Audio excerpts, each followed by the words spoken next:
The Introvert Advantage by Marti Olsen Laney. Picture this. You're sitting in a classroom, energy crackling all around you. The teacher's eyes scan the room, searching for someone with the answer. And here's the thing. You've got it. You know exactly what to say. Your hand shoots up, heart doing a little drum solo in your chest, mixing excitement with those familiar nervous butterflies. The teacher calls on you. And then, like some cruel magic trick, everything just vanishes. Your mind, crystal clear just seconds ago, suddenly feels like someone hit the reset button. The words? Gone. Your face feels hot, and all you want to do is disappear under your desk. Or maybe this sounds more familiar. You're at a party, surrounded by people you actually like, music you're enjoying, genuinely having a decent time. But even while you're smiling and making conversation, there's this little voice in your head, already dreaming about your couch, your favorite pajamas, and that book you've been dying to finish. It's not that the party isn't fun, it's just that you can literally feel your battery draining, like watching your phone die in slow motion. If you're nodding along right now, you've experienced what millions of others have felt, the quiet, sometimes confusing reality of being an introvert in a world that seems designed for extroverts. Today, we're exploring a book that's been like a lighthouse for people who felt this way. It's called The Introvert Advantage, written by Dr. Marti Olsen Laney. This isn't your typical personality book. For countless readers, it's been nothing short of life-changing. Over 1 million copies sold worldwide, translated into dozens of languages, and here's why it resonated so deeply. It doesn't try to fix you or change you. Instead, it does something far more radical. It gives you permission to be exactly who you are. Dr. Laney is a psychotherapist and researcher who spent years feeling like she didn't quite fit. She lived those same confusing contradictions, sometimes animated and talkative, other times going completely blank when she wanted to speak. She felt exhausted after social events and couldn't understand why her energy seemed to work so differently from everyone else's. Her journey to understand herself led to a profound discovery that forms this book's foundation. There's absolutely nothing wrong with being an introvert. Actually, it's your hidden superpower. By the time we finish today, you'll understand the fundamental difference between introverts and extroverts, a difference that goes right down to your brain's wiring. You'll learn why you feel drained in situations that energize others, and you'll discover this isn't a bug, it's a feature. We'll explore how to navigate relationships, social situations, and your career, not by forcing yourself to become an extrovert, but by learning to harness your own quiet power. Think of this as the owner's manual for introverts you never knew existed. Let's start with a simple image that explains everything. Imagine 2 types of batteries. The first is like a solar panel. It needs sunshine. It needs to be out in the world, soaking up light, activity, and interaction to feel charged and alive. When it's inside, alone or quiet, it feels like it's stuck under heavy clouds, slowly losing power. This is your extrovert. Now picture a rechargeable battery. When it's out in the world, it's working, expending energy, powering things, shining its light. But eventually, it gets depleted. To recharge, it needs to be removed from all the action. It needs to plug into a quiet, still source to rest and fill back up. This is your introvert. This single idea, this energy metaphor, is the most important concept Dr. Laney shares. The difference between introverts and extroverts isn't about being outgoing or shy or how well you talk to people. It's about energy. It's about where you refuel. Extroverts gain energy from the outer world, people, places, activities. Introverts gain energy from their internal world, ideas, emotions, solitude. It's a fundamental biological difference. Understanding this unlocks everything else. For years, many of us who lean introverted have felt like fish trying to live on land. We live in a culture, especially in America, that celebrates what you might call the extrovert ideal. We value action, speed, competition, being outspoken. Just do it and get out there are practically national mottos. We're told that happiness means being optimistic, having high self-esteem, and being extroverted. But what if that's only half the story? What if happiness for an introvert looks completely different?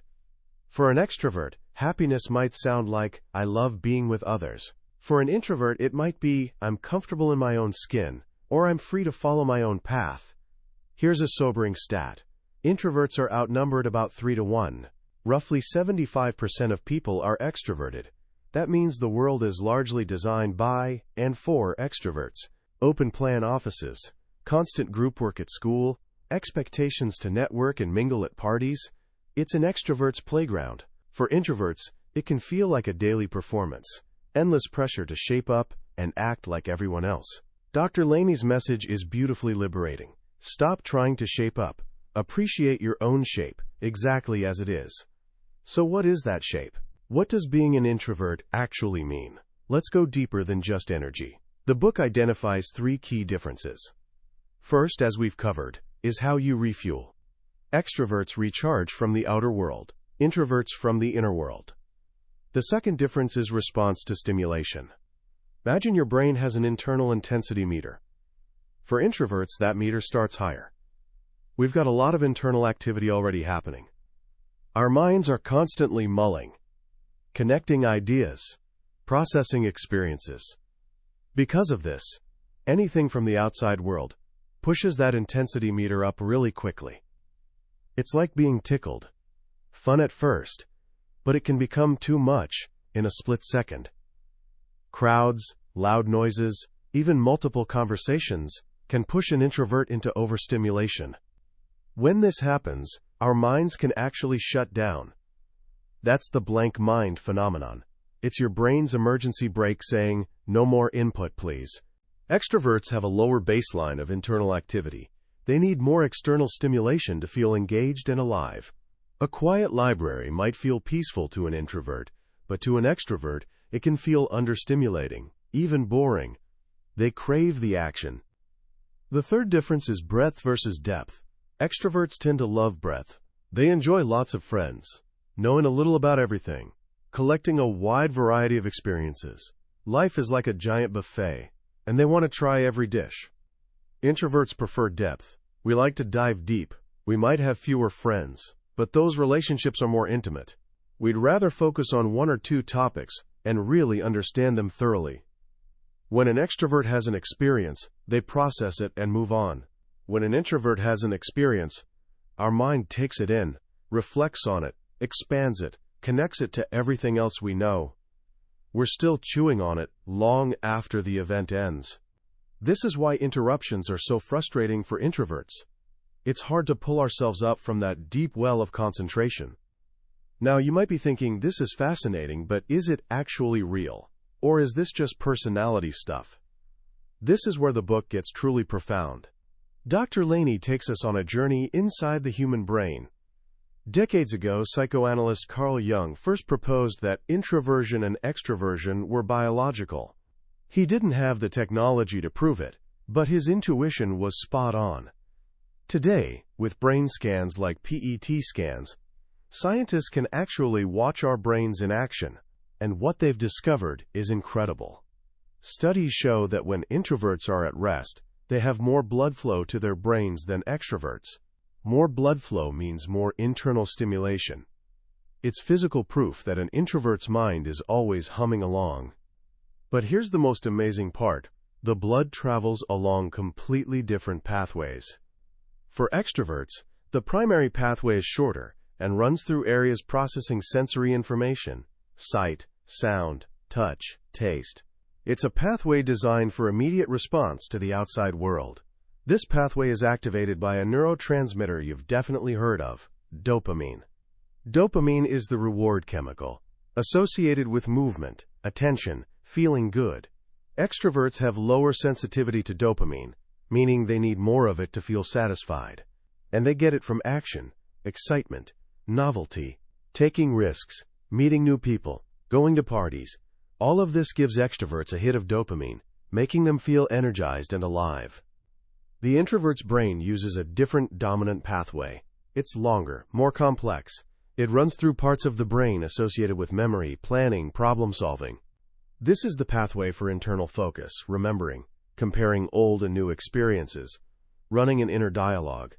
This pathway is activated by a different neurotransmitter, acetylcholine.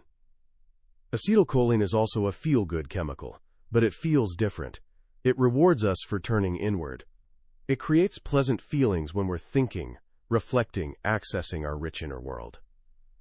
We get our happy hits from contemplation, not from external action. This difference in brain wiring also connects to our nervous system. Extroverts are linked to the sympathetic nervous system, what Dr. Laney calls the full throttle system. This is your fight-or-flight response.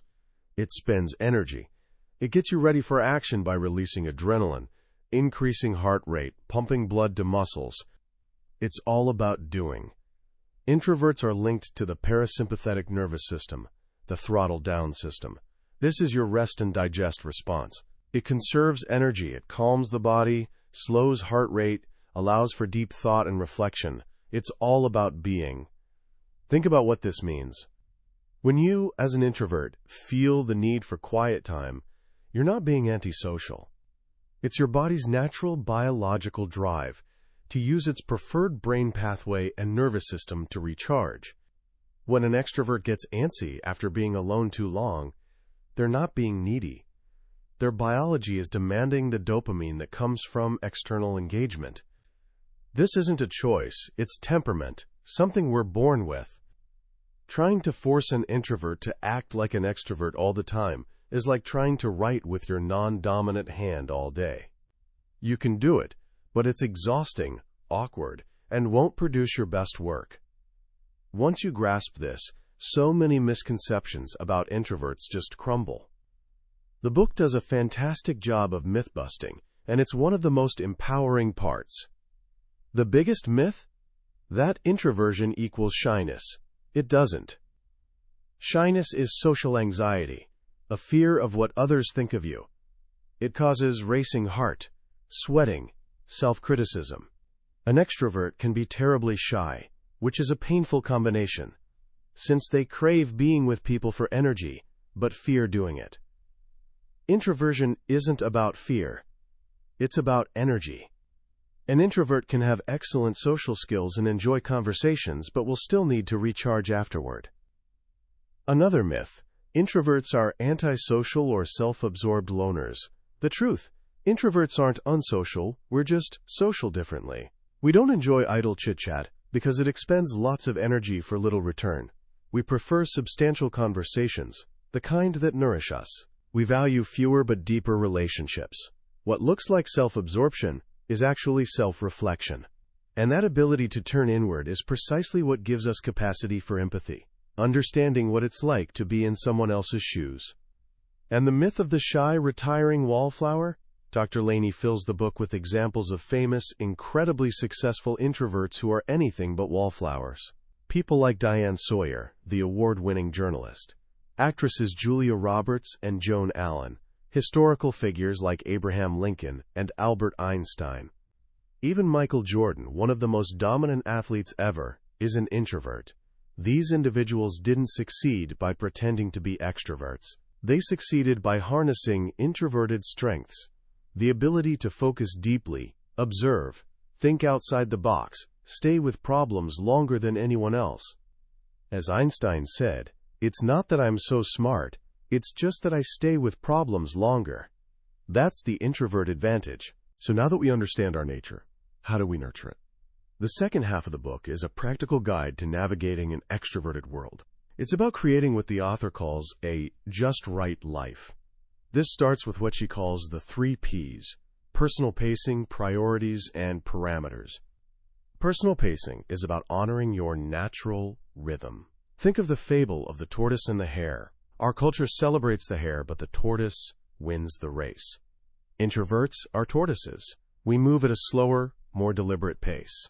We may eat slower, talk slower, work slower. And that's perfectly okay. Pacing means accepting this and working with it, not against it.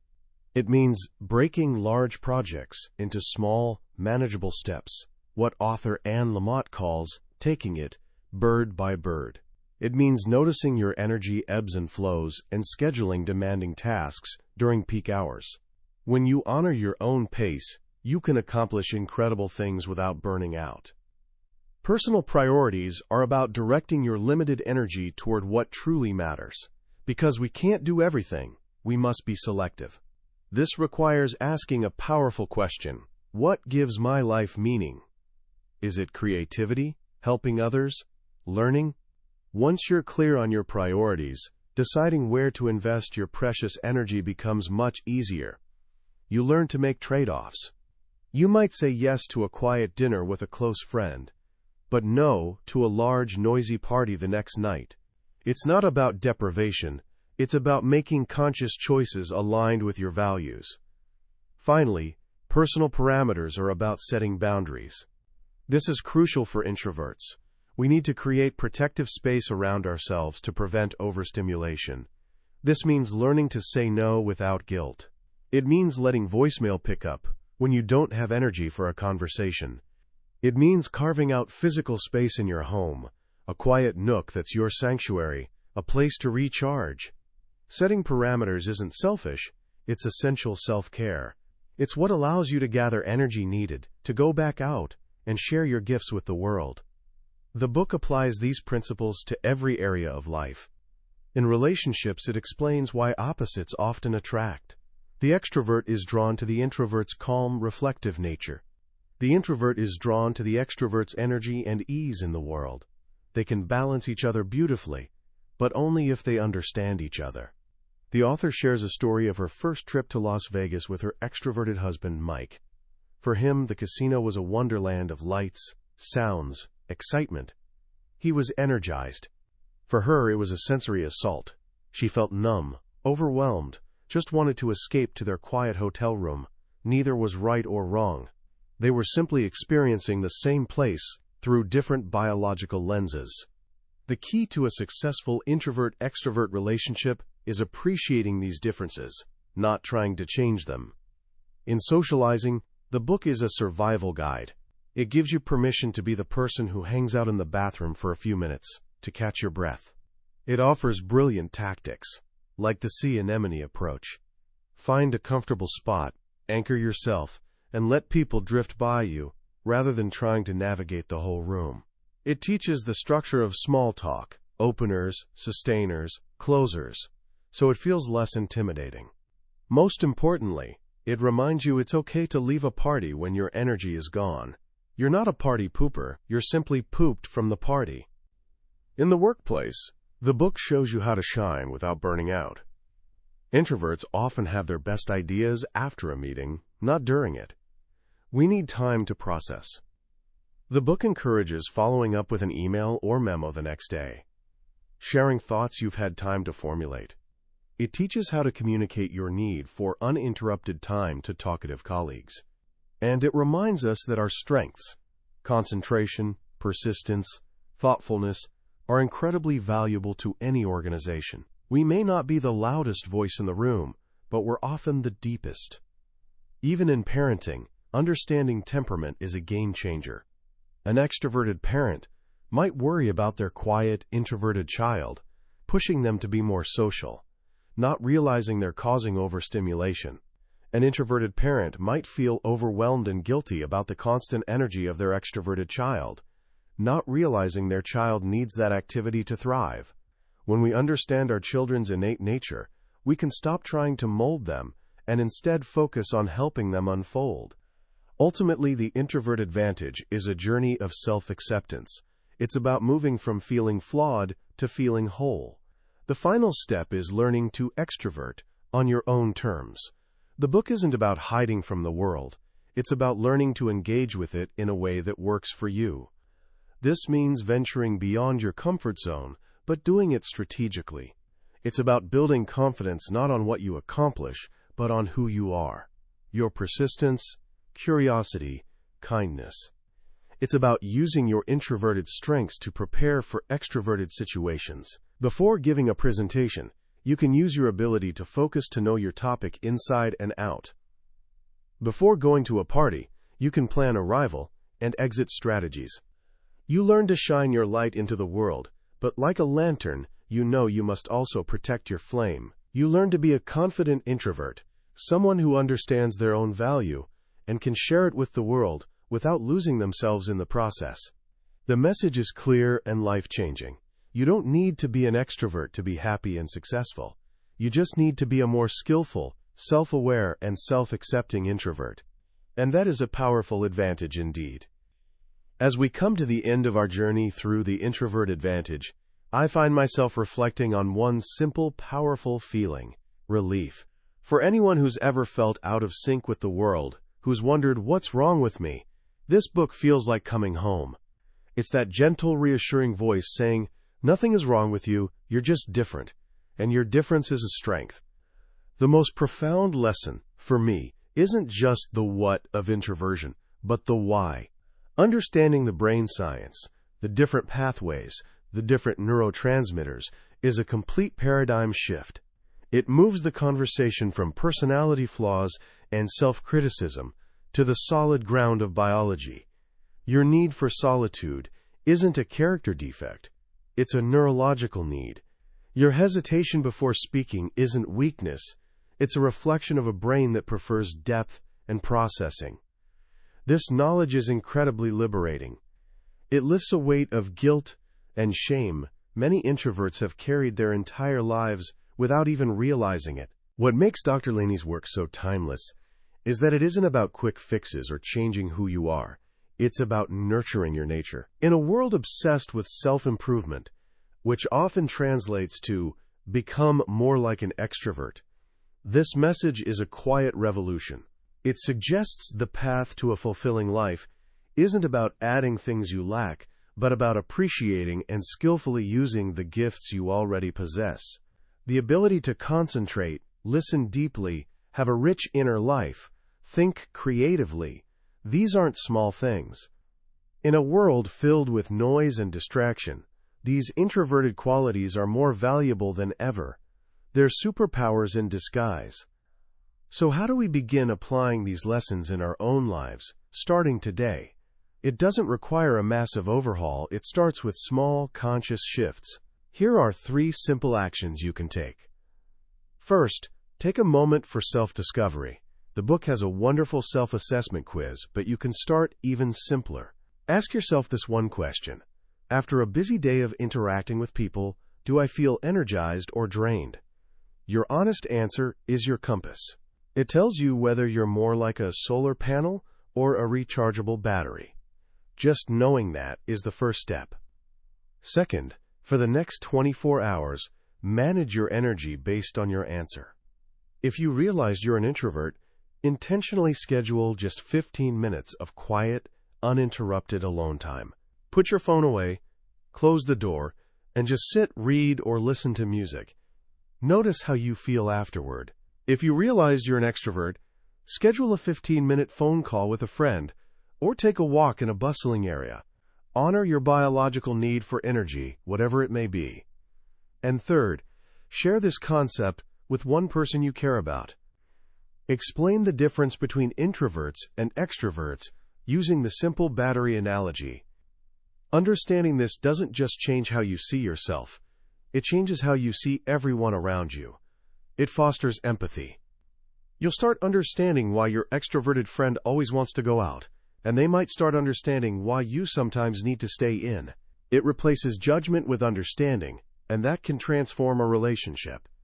That was a summary of The Introvert Advantage by Marti Olsen Laney. We've explored the core ideas today, but a summary is like looking at a map of a beautiful country. The map can show you landmarks and give you a sense of the terrain, but it can never replace the experience of actually walking the paths, breathing the air, and discovering hidden treasures for yourself. If any of the ideas we've discussed today, the feeling of being a fish out of water, the relief of understanding your own brain, the desire to live more authentically, have struck a chord with you, I truly encourage you to pick up a copy of the book. Reading it is an act of self-discovery, and the insights you'll find in its pages might just be the key to unlocking a more peaceful, powerful, and unapologetic version of yourself.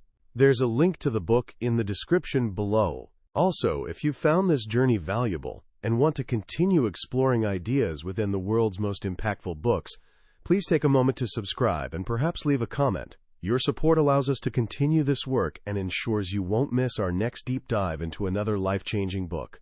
Let's keep learning and growing together.